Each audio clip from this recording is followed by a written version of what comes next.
All right, let's move on to the next question. Okay, so I'd pretty much like stepping up as a follow-up, because I do not think that you understood what the guy before me asked. The problem is that your political viewpoint, your viewpoint and why you acted like you acted is highly US-centric. That's the point. It's not about that you want to, whatever, it's US-centric. It's I'm from Europe, I do not care shit about the US government, and actually I do not care...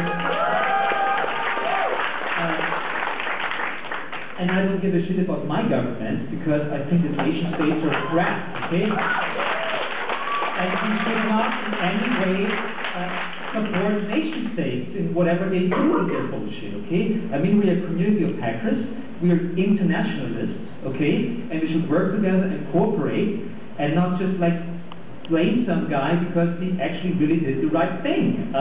The right thing means, I mean, we didn't start a stupid war here. Come on, it's their shit. Yeah, that's not the war we started. All right. So, I might sound a little bit naive here, but I think that we should focus on an international point of view and not about what's good for the United States. Okay? Next question. I'm going to respond briefly to that and say, I don't support every action that the United States takes, and you know what? That's my right as a citizen of this country to do. And in a lot of countries, that would get you a bullet to the head.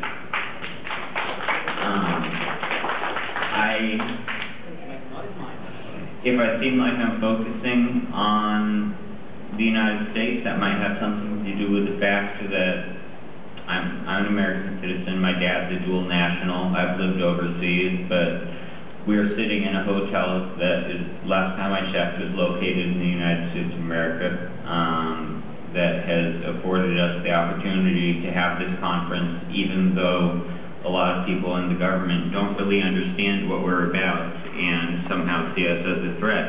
And despite that, we have the freedom to hold this conference, to have talks about things that to the uninformed observer would sound threatening.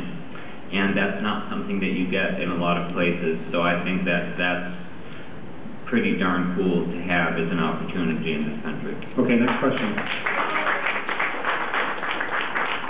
Go ahead. Hi, Adrian. I'm under the impression that you could be culpable if it came back, you know, somehow if they realized that this person was doing it by other means, they would have figured it out eventually, possibly, through other investigations, and then they would have seen the chat log to you, and then you could have been culpable, you know, criminally for this also, it seems to me. Was that a part of your thinking? You know what, I'm not a jurist, I'm not an attorney, I'm not a judge, I don't have the legal background to be able to say whether or not that would have been the case. My first reaction and my main reaction was, holy fracking crap, 260,000 documents, you think that you could look through those and say that they're not going to cause anybody's life to be lost, or our ability to try and make the world a better place, which we do in a lot of ways. We provide aid to other countries. We also make the world a worse place in some ways, but we're not a perfect nation. No nation is perfect. We actually have something on the screen right now that's amazingly apropos here. Bernie, you want to explain what this misprison, whatever the word that is? Misprision of a felony. It's United States criminal statute. I wanted to ask you, Adrian, sorry to interrupt the next speaker here, but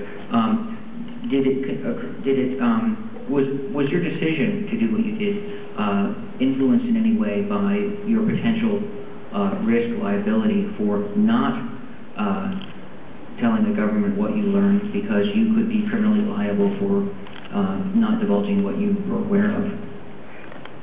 Again, I don't have a JD and I'm not a jurist, but before all this happened, I had never heard the term that's hard to pronounce. It's on the screen behind me. Well, you heard it cover your ass before, though. Yeah, I think most people in this audience have. Or accessory after the fact? But again, my main reaction was holy frackin' crap, 260,000 documents. And I think that there's a reason that the keynote yesterday totally ignored that, and that's because that's much harder to get an emotional rise out of the audience when it's easy to say, I'm against murder, who's with me on that? Yeah, no on murder. It's harder to say, I'm for releasing over 250,000 diplomatic documents related to the United States and U.S. citizens. Who's with me?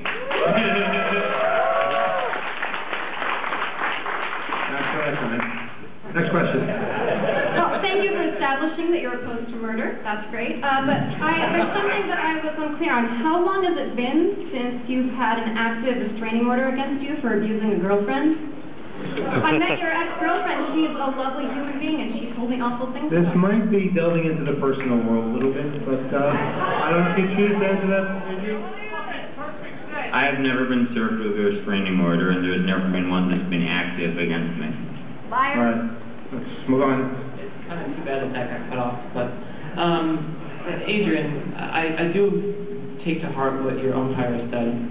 I do believe in it too, that I couldn't, I think you were in a very difficult position, and that if I were in that position, well, I don't feel I would have made the same decision. But knowing that you did, I can accept that you did. But I really, really hope that you can actually make some good choices coming up in the future to repair some of the damage that you have caused. Before you walk away from the mic, apart from Mr. Manning's criminal case, could you clarify a little bit on that damage briefly? Because I'm not clear on where. From my perspective, I see what you have done as treason.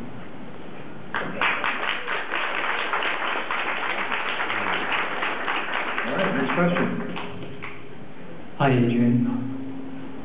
Digital communication seems to allow us these days the possibility, although perhaps not easily, to take our identities and to separate them. They start to spread apart. We can take that option. We can take the option to be different people, to act different ways. They all see us differently. You have identified with a broader social American identity. I was wondering, what do you think about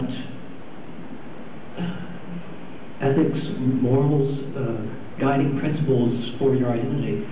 Does it need to be cohesive? Does it need to be singular? I don't believe that I have standing to speak to that, and I also don't necessarily know that I understand the question. Could it probably very briefly rephrase it? Very briefly. Hypothetically, if you could imagine someone like you that had heard this, could you imagine a part of yourself that would have had the choice not to tell? Yes, I can. I'll admit that it's unabashedly selfish of me to say this, given what I've said, but I wish to hell that Bradley Manning had never said a word to me. It's been, obviously it's been much worse for him, but it's certainly been no picnic for me, and I knew from the get-go that it was going to be a low point in my interactions with the community, and I also... Yes, you could have ignored him. When he first contacted you, you were not obliged to ever answer him. You could have simply ignored him and said what happened.